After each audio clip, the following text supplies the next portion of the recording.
Wir fangen mit der Käsesuppe sofort an und als erstes schmelzen wir 20 Gramm Butter in einem Topf. Für den Geschmack dieser lateinamerikanischen Käsesuppe ist Annatto-Öl extrem wichtig. Warte, was für ein Öl? Annatto sind die Samen des Solernstrauchs und diese werden oft in der lateinamerikanischen Küche aufgrund des leckeren, erdig-bitteren Geschmacks als Gewürz und natürliches Farbmittel benutzt. Häufig wird dafür das Kochöl mit den Samen aromatisiert.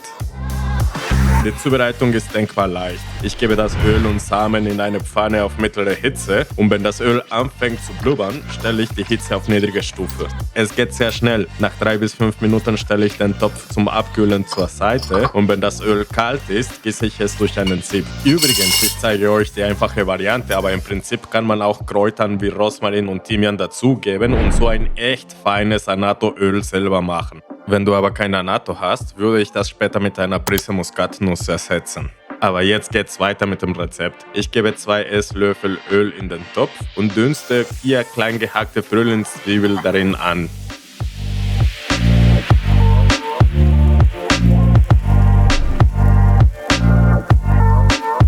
Und sobald die Frühlingszwiebeln anfangen glasig zu werden, gebe ich 250 Gramm gewürfelte Kartoffeln hinzu. Ich persönlich mag die Kartoffeln etwas grober zu schneiden, aber das ist Geschmackssache. Ich lasse alles anbraten und danach schmecke ich kräftig mit Salz und Pfeffer ab. Hinzu kommt auch einen Teelöffel Oregano und etwas klein gehackter Koriander.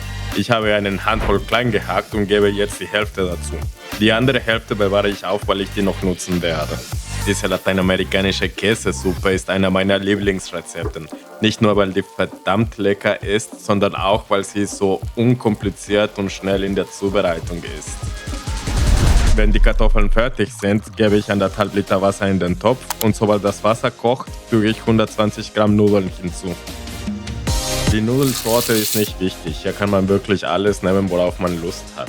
Wenn die Nudeln fertig sind, kannst du die Hitze abstellen und 300 ml heiße Milch und 200 Gramm Feta hinzufügen.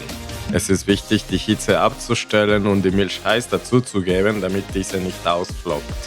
Die andere Hälfte des klein gehackten Korianders mische ich auch jetzt bei. Diese vegetarische und extrem leckere Käsesuppe wird typischerweise so in Ecuador gegessen. Beim Kochen mit Milchprodukten gibt es weitere Sachen, worauf man achten soll, damit diese nicht ausflocken. Auf der linken Seite gibt es ein Käse-Sahne-Nudelrezept, in dem ich weitere Tipps dafür gebe. Anschauen lohnt sich, da habe ich einige Tipps verpackt.